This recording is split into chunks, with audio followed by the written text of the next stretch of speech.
Oh, hello again, ladies and gentlemen. Welcome back to the hallway of Iris Academy. I slip out quickly. The third word in, I already messed up. Good job, Charles. Well done. Very good. You deserve some kind of award. Let's go. I slip quickly out of the room, so I don't have to look him in the eye. Ah, yes, that we just had an argument with Grabiner. I should probably be more careful. Footsteps in the hall signal the usual yada yada. Oh, Luke. I am the champion of the universe. I suppose he did well on his exam. Watch out! Uh-oh. I stick my head out into the hall to see Luke and Donald picking themselves up off the floor. You okay? You're not solid enough to knock me out. I catch a brief flicker of magic. Probably Donald wiping away a bruise or two. Go on, I'll see you after detention. Oh, right, I better get ready for that. What did you do? Exam. Ha! Sucks to be you. Could be worse. He could be you. Luke laughs, and Donald and I go on our way. So, what did you do this time?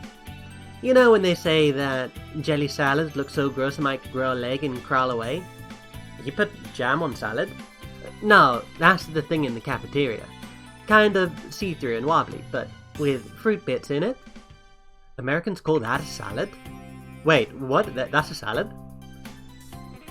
It's kind of see-through and wobbly with fruit bits in it. What? That just sounds like jelly. See-through, wobbly, fruit... Yeah, that's a jelly. Is that a salad? No way. America, come on. Donald is in such good spirits about the whole thing, it's hard to feel guilty about having to spend my Saturday here. Even though I probably should. Ah, here he comes now. Grabiner enters the room and looks at both of us, then turns his body slightly to address Donald, blatantly excising me from the discussion. Mr. Danson, what could I do that would make you stop ending up here every weekend? I don't know. This is a serious question, Mr. Danson. I require a truthful answer. What if you didn't like the answer? I mean, if the truth made you mad, so you gave me another detention, then it would backfire and then it wouldn't have been a true answer. You will not be punished for speaking the truth. I have ways to tell if you are lying. If you are, I may have to become creative. Oh well, okay. He thinks for a moment, then smiles. If he climbed up on the cafeteria table during lunch wearing a feather boa and sang happy birthday to me. I almost snorted aloud but managed to catch myself in time. Grabiner would never forgive me if I cracked up. And it really is Donald's birthday next week too. That would cause you to stop seeking out detention. Yeah. Your honesty is duly noted. Getting the professor everyone's scared of to do something so ridiculous would make Donald a legend for sure. So he wouldn't need those detentions anymore. Grabbins caught himself in his own trap. He promised not to punish Donald for speaking the truth, so now there's nothing he can do. He can't even show anger without losing face. I will show you to your task. Follow me. As for you, Mr. Wynn, wait here. They leave the room and I make myself comfortable at the table as I wait. I don't know what he intends to do to Donald, but I'm sure it will be unpleasant. A few minutes later, Grabiner returns, massaging his temples. Are you alright? That is not your concern. You are here because I did not wish for that young man's cheek to rub off on you. My parents sent me to this country. They probably expected I'd pick up a few bad manners. This is not a social call, and you are here to be disciplined. Yes, sir. He's up to something. I don't like that look. Do you know there are schools in America where it's still acceptable for a schoolmaster to take the paddle to disobedient boys? A paddle? A boat paddle? A game control paddle? A wooden implement less than a half-meter in length, and the width of a man's hand, applied vigorously to the buttocks. Oh, hold on. Is my audio balancing right? I think I might be a bit far away from the microphone here. Alright, yeah. I'm just looking at the levels on my display here and I'm not too sure it's okay. I'll double check this video after I make it. It will still probably get uploaded, but I do have a save point to restore from if it's terrible. But yeah. Anyway.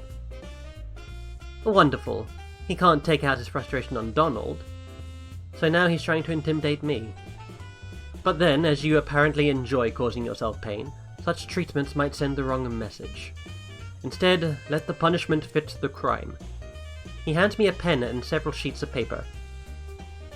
You'll prepare a report to your parents, describing in detail what you did, why you did it, and how foolish it was of you.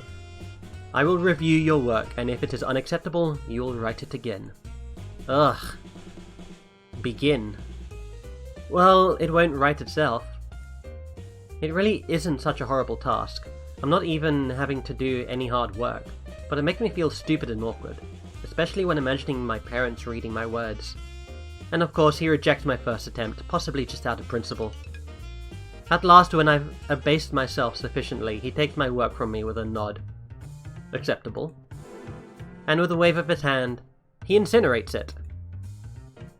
I'm not sure whether to be grateful that my parents won't actually read it, or aghast that all my work went up in smoke. Don't fall into the sunk cost fallacy, my friend. Go back to your dorm, and try not to repeat this performance in the future. Yes, sir. At least it's over. At the end of the week, yada yada, let's click done and get on with this. Hey guys, remember, Dak dance? How do you say this in, dark? How do Americans say dark? Dark. I guess it's just that. Hey guys, remember, dark dance on Thursday, which means no class on Friday. This is terrible. Come on, it's a day off. Think of all the fun we can have. Not that, the dance. Even if I can convince someone to go with me, I'm probably going to step on their toes. It's not really a date dance, man. We're not there to be romantic. It's a ritual. So I have to learn ritual steps? Not exactly. You just dance. You have to feel it, get the rhythm, and the beat, and then let the spirit move you. He demonstrates with a little roll of the hips. Everyone's moving around at random in the dark? I'm definitely gonna bang into somebody. Yeah, you won't be the only one. Oh, no, consider it a challenge. Hey, it could be fun. You could keep score for the night, see how long you can go without hitting anyone. Or just how many people you can tag. Look, just stick with me and it'll be okay. I'm used to your elbows by now. So what should I do this week? I have very high stress. I'm gonna sleep, I think I should sleep twice. I'll just sleep once. I will fill out the rest of my green magic here. Sleeping, success. Oh wow, we actually lost 25. I don't know how much stress you actually lose from sleeping. I normally go take a rest when my stress is at 15 or higher, or about there. I hear someone knock on the door down the hall and popped my head out to see if anything interesting's happening. So I wanted to wish you a happy 17th. He hands over a package wrapped in glossy, dark blue paper. More a falcon's colour than a wolf's. The package is wide and flat. It could be a book or a shirt, perhaps. Donald takes the gift, but doesn't unwrap it. Thanks. Urchin's not with you? You know your sister. She's probably not out of bed yet. I'm sure you'll see her later today. She wouldn't forget your birthday. Yeah. Hey, happy birthday. Thanks. I gotta get on to class now. You kids have a good day. Hey, I'm older now. Right. He leaves and Donald shakes his head. Must be simpler, being an only child. He steps back into his room with his gift in hand. Aw. Sleeping success. Green magic success? Alright. Yeah, we're going to get to 31. Professor Potsdam clears her throat. Even when you are faced with a hostile creature, there are non-violent ways for you to protect yourself. You do not need to destroy a monster in order to pass by. You only need to stop it from hurting you. If you are facing an enemy spellcaster, he will find it much more difficult to target you if he cannot see you. You might think of making the area dark or making yourself invisible, but those are not the spells of life magic. Instead, target the source. You can stop someone from seeing by making them blind. Blindness is a temporary effect. It will wear off. It can be cured more rapidly by a spell of healing. While it lasts, any enemy who relies on sight will be unable to target you, and you may escape safely. However, creatures who are more reliant on smell or hearing may not be disrupted by blindness. and if you should happen to bump into a blind target, they will know exactly where you are. Cool. I feel like there's a lot of effort put into the mechanics of these spells, but there are only very limited times that you can actually use those spells. Like, you can only use them in the dungeons, and even then, not all spells are going to be useful. I remember during the Kickstarter for this game, there was a milestone for doing like an endless dungeon mode. That would be cool, but I don't think the milestone was met, unfortunately. But that would have been great. I would have severely loved that. When the school year began, suppers were still lit by sunset, but the approaching winter crowds the light out of the day. I get my tray and look for a place to sit, eventually spotting an open stall near Virginia and Ellen. "You've got no reason to be so... Oh, hi, Charles." "Hi. Don't you think Ellen should stop being so gloomy?" I'm not gloomy. I've just got things on my mind." "Well, get them off your mind. You'll feel better when you get moving. I always do. Just let yourself go and get into the music." Sure, I'm fine." She stands up. "I'm not very hungry. I'm gonna go freshen up." She drops her brownie onto Virginia's plate as she leaves. "Yeah, I'm worried about her. She always says she's fine. I can't figure her out." Maybe she really is fine. You can't be that bad at girls. Her mouth says she's fine. Her eyes and everything else? Being worried apparently doesn't stop her from eating her roommate's brownie. "Catch you later. Enjoy the dance." She leaves me to finish my food. Cool. Late in the evening, hours after dinner, the students are summoned to the dark dance. Now, even the lights in the halls have been turned off, leaving only moonlight and the faint blue glow of magic to navigate by. I can hear the drums in the distance. Feel them more than hear them. A rhythm that shivers through the walls and the floors. Groups of students pass by in little clusters, murmuring to each other.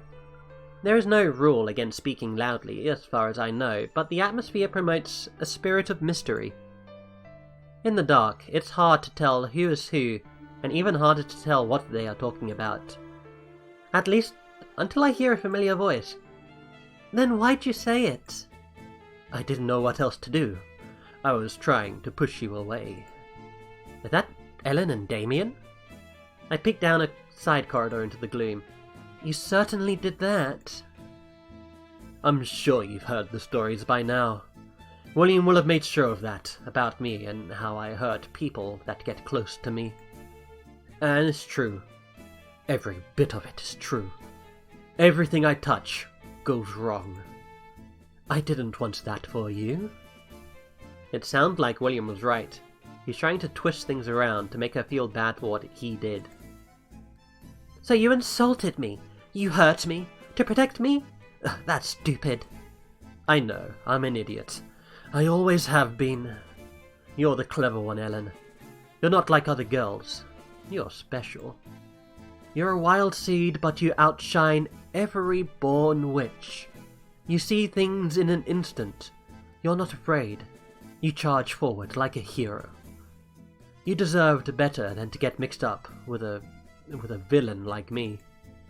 "I can choose that for myself." He chuckles. "You see, you're not afraid of anything, even when you should be. I lied to you and then I tried to stay away, but I missed you.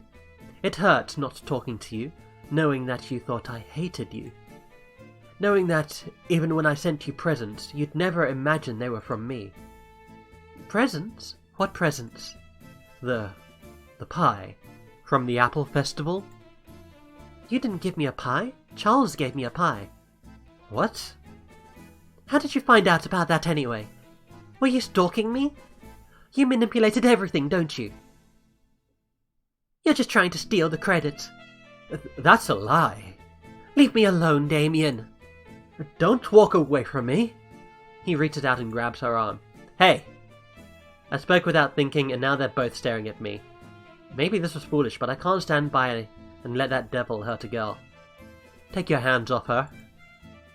"William put you up to this, didn't he? He's trying to make me look—" "Stop it!" She shakes him off. I told you I could choose for myself, and I am. I don't want to be your special girl, Damien. I don't want to be your anything, and I don't want you to talk to me again. To my surprise, she attaches herself to my arm and starts pulling us down the hallway towards the gym. Damien can only stand there, his mouth agape. You dug your own grave, my friend. Except for maybe that pie. Well, even then, that pie was still influenced by your actions. All the way back to... Wow. Damien, you're a mess. I am going to spoil this for you guys. I do not want to do Damien's route. I don't think I'll record Damien's route. I just hate him, is how it goes. He is abominable. Ugh, I would not feel right as a person if I go down Damien's path. And look, I know he's on the front cover, but so are, like, all the better options. There's only bad things that can come from Damien. The darkness tightens in around us as we step into the gym. My eyes struggle to gain awareness of the space around us. There are only shadows shifting and the endless rustle of unseen branches. Dead leaves crunch beneath our feet, and the scent of pine hangs in the air. The drums beat, though I cannot see the drummers, and now their pulse is joined by music. I know that I'm surrounded by an indistinct crowd, all murmuring and laughing to each other, but the only person I'm clearly aware of is the girl who clings, almost unseen, to my arm. She's trembling. Are you okay? I'm fine. You shouldn't say you're fine if you don't mean it. How's anyone supposed to know what you really need? No one really wants to hear how I feel. Hey, I asked. I knew he couldn't really like me. Someone like him, and someone like me. I know how boys see me. I'm just a rock with fuzzy hair. A useless fuzzy lump.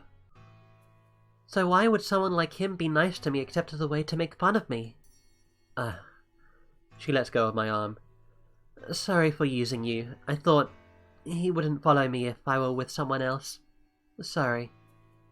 She disappears into the gloom. If I hadn't interfered when William asked me to, would she have been happy tonight? Did I do the right thing? Ugh. The music loops around itself into a spiral pattern, tracing the passage to the other world without ever quite opening the gate.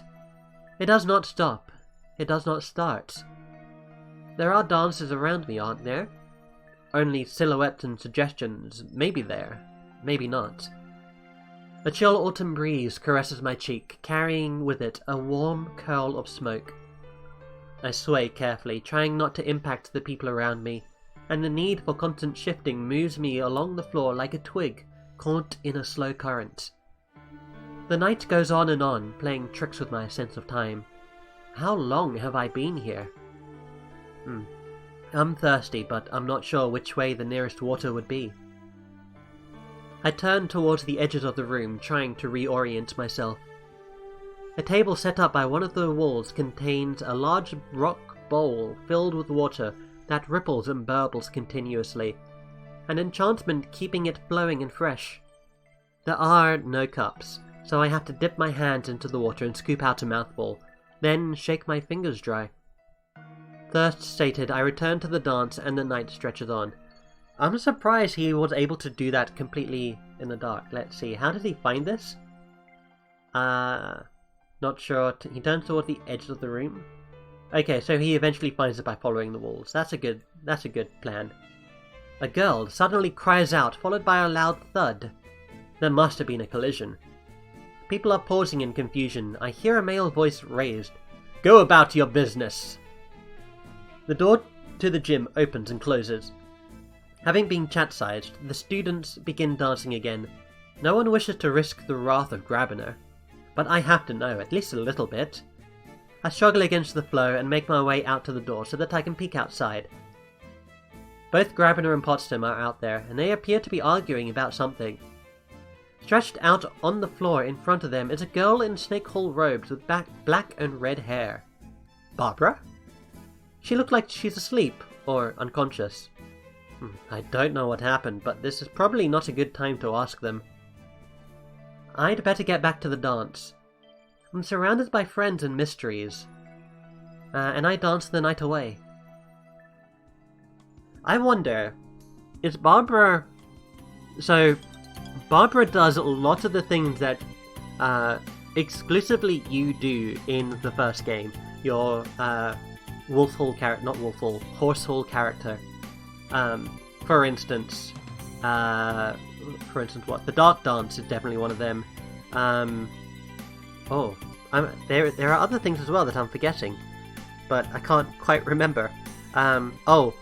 Joining a secret society, which I believe Barbara might be a part of, but I'm not actually sure. In the first game, there's a secret society you can join. I think it has something to do with a rose, and for some reason I also think of assassins, but I don't know why. I'm pretty sure there are no assassins running around the halls. No assassins in Iris Academy. They might be running around the halls, though. But I feel like Barbara is like filling in for the content of Iris Academy that is missed out by not having a Horsehall character. Makes me wonder if Barbara will be in the next game, if there is, like, let's say we do Falcon Hall next time, again with freshman year. Makes me wonder if Barbara is going to be there in the next game. Anyway, classes are cancelled on Friday, so we have a chance to sleep in and relax. I don't like staying in bed too long, though. The best way to get over being tired is to get up and get moving. So, lunch. I pop into the cafeteria and grab a tray of food. It's pretty empty in here. The lack of scheduling for the day means that no one's in a rush to get onto other activities, so they can eat whenever they like. It also means that I have no idea what anyone else is doing for the day, or what I want to do. I could try talking to Ellen about last night. I still don't know what happened to Barbara at the Dark Dance. I could just hang out with Donald and Luke. I'm sure they'll be doing something fun. First, I need to finish my meal, but then I think I'll look for Ellen. I peer around the cafeteria, but I don't see any sign of Ellen. I do see her roommate at a table, but Virginia isn't the one I need to talk to. I'll have to look around campus. After some fruitless wandering, I finally track Ellen down in the school library. As before, she's got a stack of books piled up in front of her. There aren't a lot of people in the library right now, so I'm not too worried about distracting people. I sit across from her and try to look friendly. Hi. Hi? What are you researching? Demons. Ugh, my stomach twists. It sounds like she's still got Damien on her mind. He must only be half demon, if he's attending school here, right? Like Pastel. Her mother's a human witch. You mean Damien, right? Is demon the right label? There are many humanoid stocks. It's what Virginia called him. She always knew. And she said that no one knows who his family is. Nobody. Which would make sense if he were Wild Seed, like me, or from another country like you, but he's not. So it's weird, isn't it? A bit. I really can't say. I don't know enough about the spirits native to this part of the world. There are other creatures who don't have parents in the way that wizards do. They're just called into being one day. But from what Gravina told me, the Dansons should know all the local bloodlines. If they think he's unusual, he probably is. I think one of his parents was a witch or a wizard who was lured to the other world by a demon and then murdered. There's a story like that in this book, about portals and fairy rings. If the spiral gate is open from the other world side, and a witch passes through, she can be trapped. Maybe he had something like that in mind for me. He joked about it the first time we met. He said I could lose my mind here, or worse. He even said not everyone is what they seem to be. She's thoroughly dedicating herself to the idea that Damien is not just troublesome, but outright evil. Yeah, Damien is outright evil. I'm just gonna say that right here. There is no way he is a good person. It might be that maybe that's a natural development from her feelings last night, but I'm not sure it's correct or a wise idea to pursue. If she tries to figure out every possible way things could go wrong, she really will lose her mind. How long has she been in here researching this? Has she eaten? Has she slept? And what would she think if she knew that it was me, not Damien, who tricked her? Oh.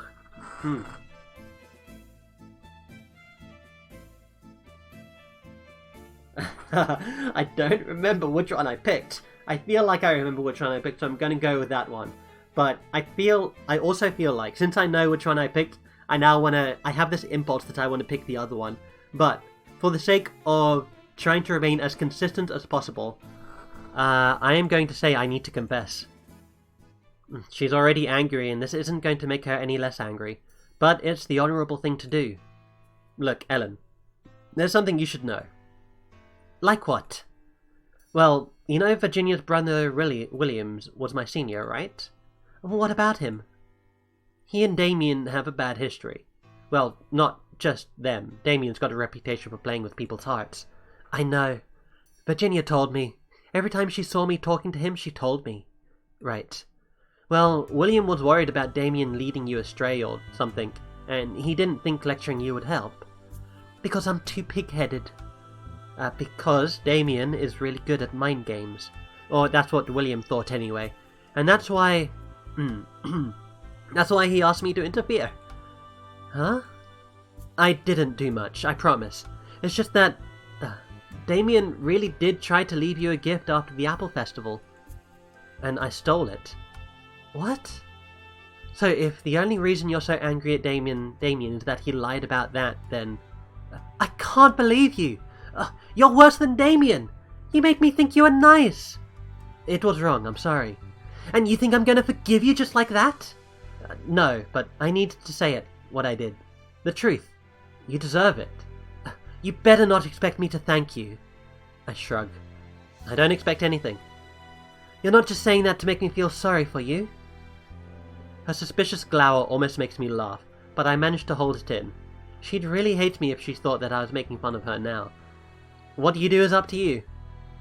She'll probably be mad for a while, and then get over it when she realizes I didn't do her any harm. After all, even if he's not a total monster, Damien was clearly no good for her. For now, I'll leave her to her books.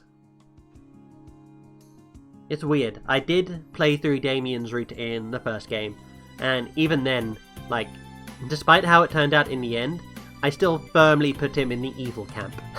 It is just a, just happenstance that he didn't end up being irredeemably evil, I would say. But, sorry, I should say that he had some, one singular redeeming quality in the first game. And I'm not going to risk the bet that he has that redeeming quality here. Maybe if he and Barbara got together, maybe that would be the case. But I don't think it will happen with me. What are we at? We're at 28 minutes? Okay, sure. Well, thank you guys for watching. I hope you have enjoyed. I will see you in the next episode. Take care.